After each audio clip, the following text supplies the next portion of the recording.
नमस्कार। हमारे आसपास मतलब अनगिनत चीजें हैं, है ना? पर कभी सोचा है कि हम इन सब में फर्क कैसे करते हैं, इन्हें समझते कैसे हैं? चलिए आज इसी जासूसी पर निकलते हैं और इस दुनिया को समझने की कोशिश करते हैं। एक बड़ा मजेदार सवाल है कि हम कपड़े के कप से पानी क्यों नहीं पी सकते। अब सुनने में तो ये बहुत मामूली लगता है ना?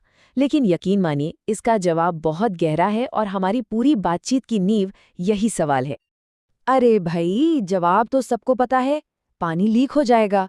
लेकिन ये जो छोटी सी बात है ना, यही हमें सिखाती है कि किसी भी चीज को बनाने के लिए सही मटेरियल मतलब सही पदार्थ चुनना कितना कितना जरूरी है। तो चलिए हमारी तहकीकात का पहला हिस्सा शुरू करते हैं। अपने चारों तरफ एक नजर दौड़ाइए। कुर्सी, मेज, किताबें, खिलौने। अरे बाप रे, इतनी सारी चीजें हैं कि गिनती ही खत्म हो जाए। अच्छा, इन सबको अगर ग्रुप में बांटना हो तो एक तरीका ये हो सकता है कि हम उनके शेप यानी आकार को देखें। जैसे चलो सारी गोल चीजों को एक तरफ रख देते हैं। गेंद हो गई, सेब, संतरा, सब एक साथ। पर क्या ये काफी है? क्या सिर्फ आकार देखकर हम चीजों को सच में समझ सकते हैं? शायद नहीं। हमें थोड़ा और गहरा सोचना होगा। कोई और ज्यादा फंडामेंटल, ज्यादा बुनियादी तरीका होना चाहिए, है ना? और यहीं से हमारी जासूसी का अगला और सबसे बड़ा सुराग मिलता है। हमें ये पूछना होगा कि आखिर ये सारी चीजें बनी किस स्टफ से हैं, और इसी स्टफ को हम कहते हैं पदार्थ यानी मटेरियल। और मजे की बात ये है कि एक ही मटेरियल से आप सोच भी नहीं सकते कितनी अलग अलग तरह की चीजें बन सकती हैं। जैसे इस टेबल को ही देख लीजिए। अकेली लकड़ी, उससे कुर्सी भी बनती है, मेज भी, यहाँ तक कि बैलगाड़ी का पहिया भी। फिर कागज को देखिए, किताबें, नोटबुक, कैलेंडर।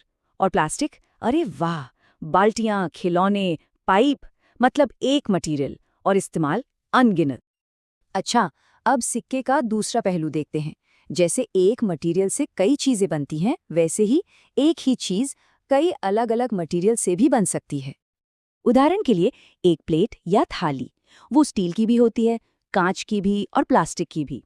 या फिर एक पेन, प्लास्टिक का भी आता है और मेटल का भी। है ना कमाल की बात? चीज एक, पर मटेरियल बदलते ही उसकी पूरी फील, उसका इस्तेमाल सब बदल जाता है। तो अब सबसे बड़ा सवाल ये आता है कि हम ये फैसला कैसे करते हैं कि किस काम के लिए कौन सा मटेरियल बेस्ट है? इसका जवाब उनके गुणों में छिपा है, उनकी प्रॉपर्टीज में। तो चलिए अब एक डिटेक्टिव की तरह इन मटेरियल्स की खुफिया शक्तियों, इनकी सीक्रेट एबिलिटीज का पर्दाफाश करते हैं। यही वो कोड है जो बताता है कि कौन सा मटेरियल क्या कर सकता है। ठीक है, पहला टेस्ट बहुत सिंपल। क्या वो चीज चमकती है, यानी उसकी अपीयरेंस कैसी है? बहुत सीधी सी बात है। कुछ मटेरियल्स होते हैं चमकदार यानी लस्ट्रस, जैसे सोना, तांबा, या अगर लोहे को ताज़ा ताज़ा काटें तो वो भी चमकता है। और दूसरी तरफ है वो जिनमें कोई चमक नहीं होती, एकदम डल, जैसे लकड़ी, चौक या फिर रुई। Okay, test number 2। क्या इसे दबाना या इस पर खरोच लगाना आसान है? मतलब अब हम बात कर रहे हैं उसकी हार्डनेस की, कि वो कितना कठोर है। यहाँ भी दो ग्रुप बन गए। एक तरफ है हार्ड मटेरियल्स, जिन्हें दबाना या खरोचना बहुत मुश्किल है, जैसे लकड़ी, लोहा, पत्थर। और दूसरी तरफ है सॉफ्ट मटेरियल्स, जिन्हें आप आराम से दबा सकते हैं, जैसे रुई, स्पंज या मोम। और यही गुण तय करता है कि कोई चीज कितनी मजबूत होगी। चलिए अब एक क्लासिक एक्सपेरिमेंट करते हैं। क्या कोई चीज पानी में डालने पर गायब हो जाती है? बिल्कुल। कुछ चीजें हैं जो पानी में पूरी तरह घुल जाती हैं, जैसे नमक या चीनी। इन्हें हम कहते हैं सॉल्युबल। और कुछ ऐसी हैं जो पानी में नहीं घुलती, चाहे आप कितना भी चम्मच घुमा लें, जैसे रेत, लकड़ी का बुरादा या तेल। ये है इनसॉल्युबल। और अब हमारा आखिरी टेस्ट। क्या हम किसी चीज के आर पार देख सकते हैं? यानी कि अब हम बात करेंगे ट्रांसपेरेंसी की। यहाँ पर असल में 3 कैटेगरीज हैं। पहली है ट्रांसपेरेंट यानी पारदर्शी, जिनके आर पार सब कुछ साफ साफ दिखता है, जैसे शीशा। दूसरी है ट्रांसल्यूसेंट यानी पारभासी, जिनसे दिखता तो है पर धुंधला, जैसे तेल लगा हुआ कागज। और तीसरी ओपेक यानी अपारदर्शी, जिनके आर पार आप बिल्कुल नहीं देख सकते, जैसे कि लकड़ी या दीवार। ठीक है, तो हमने इतनी सारी जासूसी कर ली, चमक, कठोरता, घुलना, आर पार दिखना। पर सवाल ये है कि इन सब का फायदा क्या है?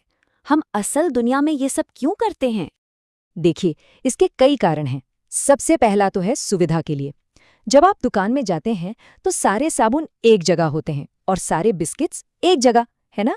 इससे चीजें ढूंढना आसान हो जाता है।